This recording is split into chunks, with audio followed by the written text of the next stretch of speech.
Hello everyone. आज हम logic gates के बारे में डिटेल्स में स्टडी करने वाले हैं, जिसमें हम जानेंगे कि नॉट गेट है क्या, इसके फंक्शन क्या हैं और इसके टर्म्स एंड कंडीशन क्या हैं। तो देखते हैं नॉट गेट के बारे में। नॉट गेट एक बेसिक लॉजिकल गेट्स होता है। जैसे कि मैंने आपको पहले के लेक्चर में बता रखा था कि बेसिक गेट्स हमारे पास 3 तरह के होते हैं, और एंड और नॉट गेट। और एंड के बारे में मैंने डिटेल्स में आपको बता रखा है। लास्ट हमारे पास बेसिक गेट्स है नॉट गेट। तो इस गेट्स के बारे में अगर मैं बात करूं तो ये बेसिक लॉजिकल गेट्स हैं। अब इसके इनपुट्स की बात करूं तो इसमें सिंगल इनपुट्स लिया जाता है। याद रखिएगा कि नॉट गेट हमेशा सिंगल इनपुट्स के लिए ही परफॉर्म करता है। जैसे कि आपने और एंड के बारे में देखा था, वहाँ 2 और मोर देन 2 इनपुट्स ले सकते हैं, बट नॉट के केस में सिर्फ और सिर्फ आप सिंगल इनपुट्स लेंगे।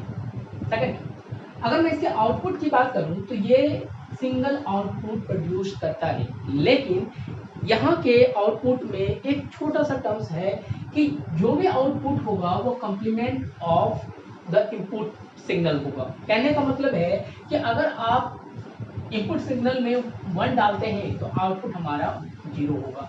अगर यहाँ पे आप 0 डालते हैं तो आउटपुट हमारा 1 होता है। तो ये आपके पास नॉट गेट का एक डिफिनेशन बन गया कि नॉट गेट एक बेसिक लॉजिकल गेट्स है जिसमें आप सिंगल इनपुट और सिंगल आउटपुट लेते हैं, but the output must be complement of the input signal होना चाहिए। तो इसी को आप नॉट गेट कहते हैं। ठीक है। अब इसके हम फंक्शन की बात करें तो चूंकि जैसे कि अभी मैंने बताया कि ये 1 पे 0 प्रोड्यूस करता है और 0 पे 1 प्रोड्यूस करता है, तो यही इसका लॉजिकल फंक्शन भी होता है, जिसे आप इन्वर्जन बोलते हैं या फिर कंप्लीमेंट कहते हैं। कंप्लीमेंट कहने का मतलब या इन्वर्जन कहने का मतलब 0 को 1 में कन्वर्ट करना और 1 को 0 में कन्वर्ट करना, उसी को आप कंप्लीमेंट या फिर इन्वर्जन कहते हैं। तो इसकी बेसिक फंक्शनैलिटी है इन्वर्जन और कंप्लीमेंट करना। अब इसके लॉजिकल डायग्राम की बात करूं तो लॉजिकल डायग्राम इसका इस तरह से रिप्रेजेंट किया जाता है, जिसमें आप देखेंगे कि अगर मैं ए इनपुट देता हूं, यानी इनपुट हमारे पास ए है, तो आउटपुट क्या होना चाहिए? नॉट ए, यही कुछ होगा। लेकिन अब बुलियन एक्सप्रेशन में नॉट ए को ए बार से रिप्रेजेंट किया जाता है। ये बुलियन एक्सप्रेशन होता है हमारे पास। इसे हम बुलियन एक्सप्रेशन क्या है हम आने वाले वीडियोज में इसके बारे में जानेंगे। बस वही चीजें मैं बता रहा हूँ कि अगर हमारे पास इनपुट ए है तो इसका कंप्लीमेंट नॉट ए हो जाएगा या फिर इन्वर्जन नॉट ए हो जाएगा। बुलियन एक्सप्रेशन में इसे ए बार से रिप्रेजेंट किया जाता है। वही चीज मैंने ये दिखाया है कि इसके लॉजिकल सिंबल में अगर हम इनपुट ए लेते हैं तो आउटपुट हमारा ए बार हो जाता है। कहने का मतलब अगर मैं इसे लॉजिकल फॉर्म में देखूं कि अगर हमारे पास इनपुट लो है तो ये कन्वर्ट हो जाएगा हाई में, और एज इट इज अगर ये इनपुट हम हाई लेते हैं तो ये कन्वर्ट हो जाएगा हमारे पास लो में। अब इसी वजह से इस फॉर्म को लॉजिकल सिंबल के इस फॉर्म में जहां लो को हाई और हाई को लो कर दिया जाता है, इसी प्रोसेस के कारण इसे इन्वर्टर भी बोला जाता है। याद रखिएगा, काफी इंपॉर्टेंट टर्म्स मैंने बताया कि जब हम लो इनपुट्स को हाई में, हाई को लो में रिप्रेजेंट कर देते हैं तो इस फंक्शन को इन्वर्टर कहते हैं। और क्योंकि नॉट गेट इसी फंक्शन पे काम करता है, इसलिए आप नॉट गेट को इन्वर्टर भी बोल सकते हैं। क्लियर होगी बात कि हमने डिफिनेशन देख लिया और इसके लॉजिकल सिंबल को देख लिया। अब इसके ट्रूथ टेबल को देखें तो ट्रूथ टेबल में आपको पता है कि जैसे कि अपने और गेट और एंड गेट में देखा था, इसके कुछ फंक्शन थे कि अगर आप n इनपुट लेते हैं तो आउटपुट 2 टू पावर n हो जाएगा। बट इस केस में कोई फंक्शन नहीं होता। आपको पता है कि इनपुट भी वहाँ पे 1 होगा और आउटपुट की बात करें तो यहाँ पर भी 1 होगा, दोनों टर्म्स हैं। तो इसलिए ट्रूथ टेबल में आप सिर्फ 2 टर्म्स की ही बात करेंगे, इनपुट और आउटपुट। यानी कि अगर आप इनपुट 0 लेते हैं तो आउटपुट हमारा 1 हो जाएगा, अगर 1 लेते हैं तो आउटपुट हमारा 0 हो जाएगा। क्लियर होगी बात? तो ट्रूथ टेबल में इसमें ज़्यादा टर्म्स नहीं है। तो इन्वर्टर में हमें सिर्फ 0 1 और 1 0 को कन्वर्ट करना होता है। लेकिन बात आती है हमारे पास स्विच सर्किट डायग्राम में। तो स्विच सर्किट डायग्राम इसी ट्रूथ टेबल पे बेस्ड होता है। मैंने पहले भी आपको बता रखा है कि स्विच सर्किट डायग्राम और ट्रूथ टेबल का ही एक रिप्रेजेंटेशन होता है। अब इसे समझने से पहले मैं आपको एक छोटा सा नोट बता रहा हूँ, इसे समझिएगा। लाइट की प्रॉपर्टी होती है, फिजिक्स का एक टर्म्स होता है कि अगर हम यहाँ पे कोई पॉजिटिव और नेगेटिव इनपुट लेते हैं, अगर ये एक क्लॉक सर्कल बनाता है तो ये आउटपुट, लाइट का आउटपुट आगे मूव नहीं करता है।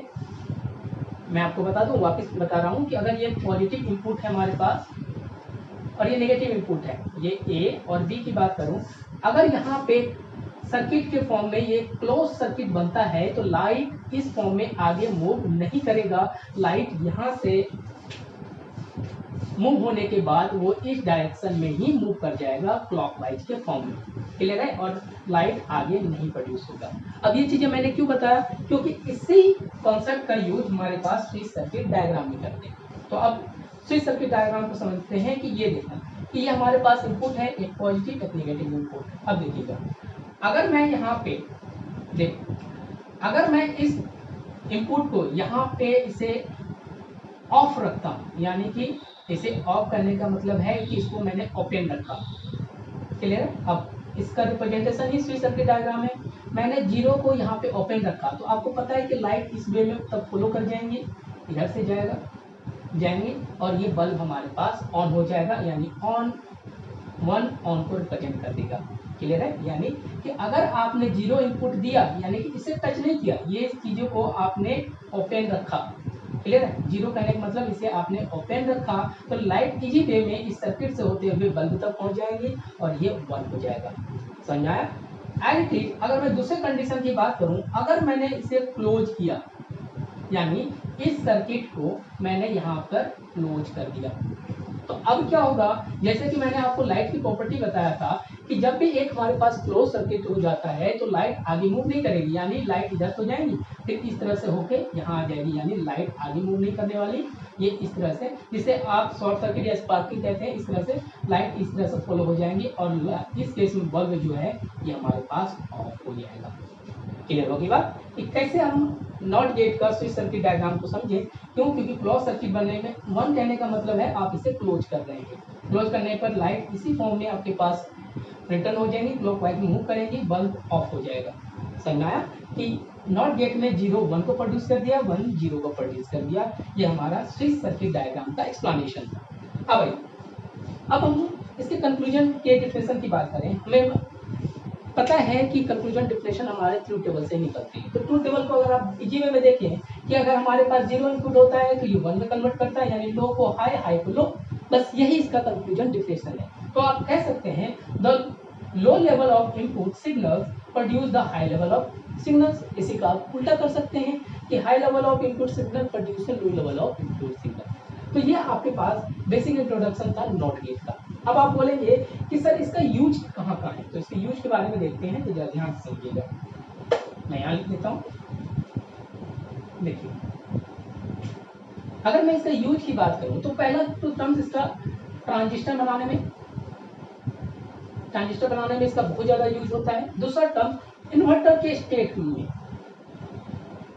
इन्वर्टर के फंक्शन की यूज करने में इसका यूज होता है। अब बोलेंगे सर इन्वर्टर के टर्म्स में कैसे, तो फॉर एग्जांपल आप कैपेसिटर लिख सकते हैं।